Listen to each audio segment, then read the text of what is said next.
Bukhari dan Muslim diriwayatkan dari sahabat Nabi yang bernama Abdullah bin Amr bin Al-As radhiyallahu anhuma annahu qala Rasulullah sallallahu alaihi wa alihi wasallam al-muslimu man salima al-muslimuna min lisani wa yadihi wal muhajiru man hajara ma nahallahu anhu. Ini merupakan sebuah hadis yang sahih, disepakati oleh para ulama sahihannya bahwa Rasulullah SAW pernah bersabda sebagaimana disampaikan oleh sahabat Nabi yang bernama Abdullah ibn Amr ibn As radhiyallahu anhuma, bahwa Rasulullah SAW bersabda, al-muslimu man salima al-muslimuna min lisani wal muhajiru man hajara ma nahallahu anhu. Para sidang salat Jumat yang dirahmati dan diberkahi Allah, para ulama mengatakan bahwa di dalam hadis ini ada dua tema besar yang dikatakan dan diingatkan oleh junjungan kita Nabi Muhammad SAW. Yang pertama adalah hakikat seorang muslim yang sejati. Yang kedua, orang yang berhijrah yang diinginkan oleh Nabi kita Nabi Muhammad SAW. Karena saat ini kita berada di awal tahun, yaitu di tahun 1446 Hijriah, bahkan masih berada di pertengahan bulan Muharram. Maka hadis ini sangat berkaitan dengan apa yang saat ini kita berada di dalamnya. Yang pertama dikatakan oleh Nabi al-muslimu, di sini menggunakan al-ma'rifah, kata para ulama, orang muslim yang sejati, orang muslim yang dikehendaki oleh Allah dan Rasulnya. Sejatinya seorang muslim itu man salimal muslimuna, siapa yang merasa aman orang-orang muslim lainnya min lisanihi, dari gangguan lidahnya, wa yadihi, dan dari gangguan tangannya.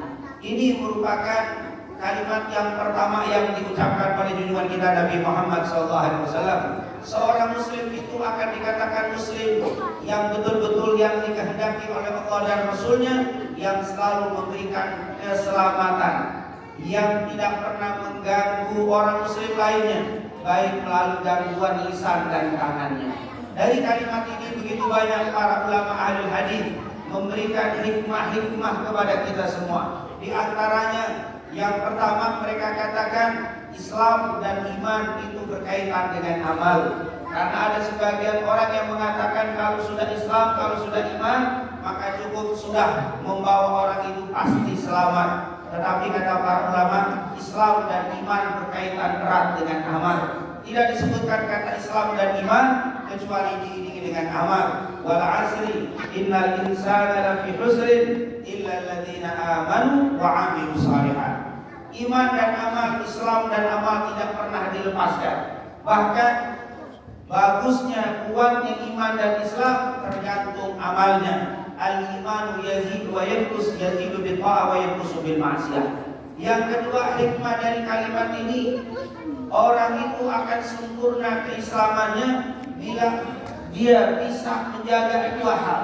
Sebagaimana dikatakan dalam Al-Quran, "Tuibat alaihi qutilla aina ma thuqifu illa bihablin minallah wa hablin minan nas." Orang itu tidak dikatakan sempurna Islamnya hanya memperbaiki hubungan dia dengan Allah, tapi harus ditambah hubungan kita dengan kita harus kita jaga. Sehebat apapun orang itu ibadahnya kepada Allah, tapi kalau hablum minan nasnya belum sempurna, maka keimanan dan keislamannya pun belum sempurna. Begitu banyak hadis yang diriwayatkan Bukhari Muslim dari Abu Hurairah, Rasulullah pernah bersabda, "Man kana yu'minu billahi wal yawmil akhir falyukrim dhaifah, wa man kana yu'minu billahi wal yawmil akhir falyukrim jarah, wa man kana yu'minu billahi wal yawmil akhir falyaqul khairan aw liyasmut."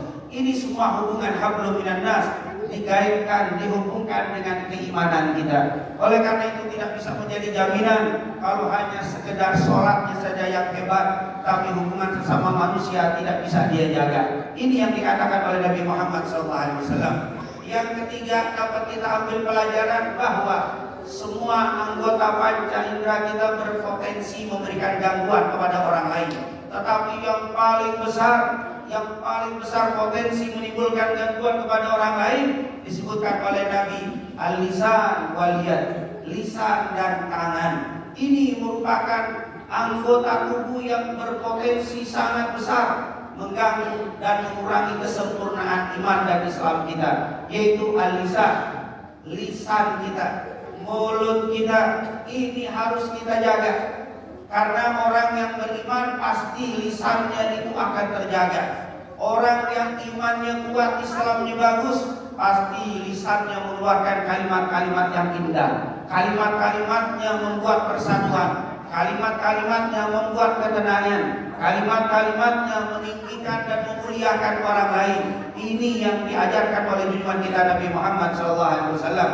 Bahkan karena begitu banyaknya hadis yang diriwayatkan oleh Al-Imam Abu Dzar dan juga oleh sahabat Muadz bin Jabal, bahwa nanti di yaumil qiyamah terbanyak orang masuk ke dalam neraka disebabkan al-sinatihim, karena sebab lisan mereka.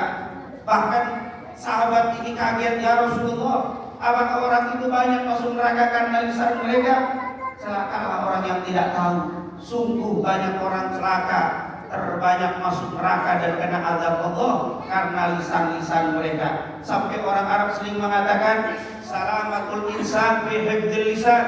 Keselamatan orang itu tergantung bagaimana dia bisa menjaga lisannya. Yang kedua yang berpotensi untuk menumbuhkan gangguan, menimbulkan gangguan kepada orang lain adalah tangannya. Kalau zaman dulu tangannya mungkin memukul orang lain yang tanpa hak, atau kalau zaman dulu orang lain mengambil hak orang lain dengan tangannya. Tapi hari ini tangan ini betul-betul bisa menimbulkan kerusakan iman dan Islam seseorang.